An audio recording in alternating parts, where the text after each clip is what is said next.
დიახ, შეიძლება ითქვას, რომ მიხეილ ყაველაშვილისგან შეწყალების აქტში მათ სახელებს და გვარების ამოკითხვას არც ერთი სინდისის პატიმარი არ ელოდა და ეს დადასტურდა დღევანდელ სასამართლო პროცესზე სააპელაციო სასამართლოში.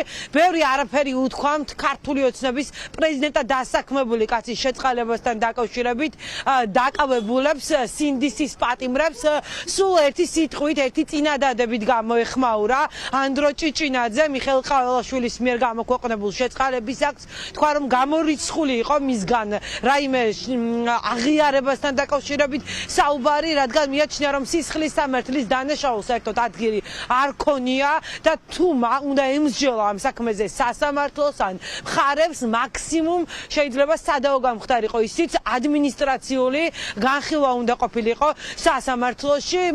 ანდრო ჭიჭინაძეს არ აქვს მოლოდინი რომ სააპელაციო სასამართლო შეცვლის გადაწყვეტილებას რომელიც საქალაქო სასამართლოში მიიღეს, თუმცა აცხადებს რომ რეალობა არის ერთი. დღეს მსჯავრდებული სტატუსით დაკავებულმა სინდისის პატიმრებმა მოიკითხეს მეგობრები, ახლობლები, ნათესავები, დაესწრენ დღევანდელ სასამართლოს ხდომას და შეიძლება ითქვას რომ თავად ამხნევებდნენ ოჯახის წევრებს, თავად გასამხნევებელი მათ არაფერი ჭირდათ, როგორც ამბობდნენ სწორედ განსასჯელის კამიდან.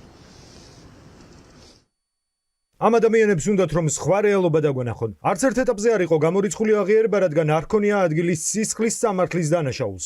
მაქსიმუმ რაც შეიძლებოდა ადმინისტრაციულ დანაშაულზე გველაპარაკა. ეგეც სადავოა. წარმოუდგენელი რეალობის ჩვენება უნდათ პროკურორებს. როგორი გადაწყვეტილებაც არ უნდა მიიღოთ, რეალობა იქნება ერთი. დიდი მადლობა. თავისუფლებას ვუსურვებ ყველას ამ დარბაზში. 3 თუ 4 სხვადასხვა მხარეზის აქ. ყველა ერთად ვცხოვრობთ, ერთ ნავში ვართ. ნავი გატეხილია და ერთად ჩავიძირებით. მეც ურვა არ ვიცი და ვერ მოგეშველებით.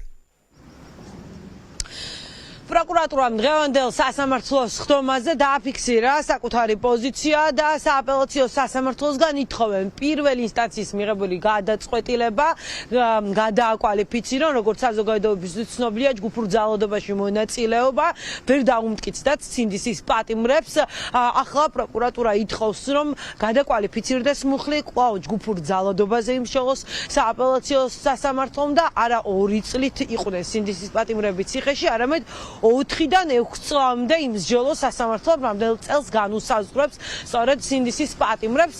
ამ თემასთან დაკავშირებით დღეს გამოხმაურებები მოვისმინეთ მათ შორის სინდისის პატიმრების მხრიდან, მაგალითად რეზო კიტკრაძემ სინდისის პატიმარმა 3 გახმაურებული სისხლის სამართლის საქმე გაიხსენა, აღნიშნა რომ მისთვის გაუმაუგნებელია ის რომ ზვიადაური რომელიც მკვლელობის მუხლით იყო დაპატიმრებული თავისუფალი უნდა იყოს და გია ტერაშვილი რომელიც მასთან ერთად სასჯელს იხდის ფურცლის სროლის გამო უნდა იჯდეს დიდი ხნით ციხეში.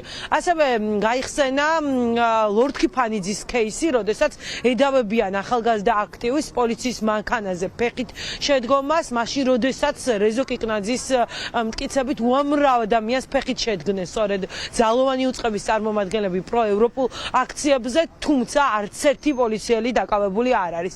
კიდევ ერთი საკითხი, რომელზეც ისაუბრა რეზო კიკნაძემ, შეეხებოდა მოკლული მასწავლებლის თემას, აღნიშნა რომ მისთვის გამოუგნებელია, როდესაც ჯგუფურ ძალადობაში ხილებული ადამიანები არ მისცეს ამ მუხლით პასუხისგებაში, მაშინ როდესაც ჯგუფურ ძალადობას აბრალებენ სწორედ სინდისის პატიმრებს. საკუთარი სიტყვა რეზო კიკნაძემ ირანელი ხალხის მხარდაჭერით დაიწყო და თქვა რომ თავისუფლებას და გამარჯვებას უსურვებს სწორედ ქვეყნის თავისუფლებისთვის მებრძოლებს. სოლიდარობას გამოუცხადებ დიქტატურის წინააღმდეგ თავისუფლებისთვის მებრძოლ ირანელებს.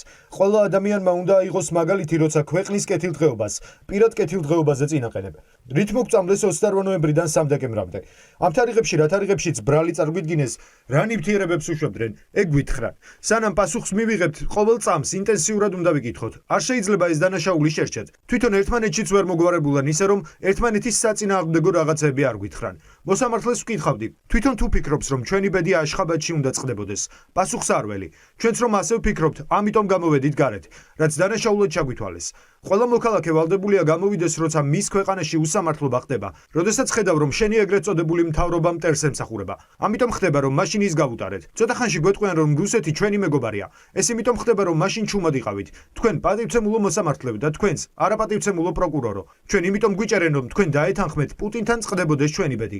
თუ კიდევ ამ მთავრობის ამორჩეველი ხარ, არქიფოსეთურის ნახირს მახსენებ. ასეთი შტაბეჭდილება მაქვს. ამ სუპიჭამიან ნახირს რომ უყურებ, უნდა შევეხო შერჩევით სამართალს. ზვიადაური არ დაუჭერიათ მკვლელობისთვის.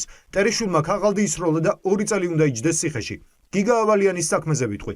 ჯგუფურად არ უკვალიფიცირებენ ბრალს და ჩვენ დაგვიკვალიფიცირეთ ჯგუფურად, როცა ერთმანეთსაც არ ვიცნობდით. ხალხს მინდა ვუთხრა, რომ არასდროს შეგვეშინდეს. ერთი სიტყვის რევოლუცია ყველა არეული რევოლუციით ლაგდება. პროკურატურა სურს რეალობა დაანახოს საზოგადოებას განსხვავებული. ეს არის სინდისის პატიმრების მთავარი სათქმელი დღევანდელ სასამართლოს ხდომიდან.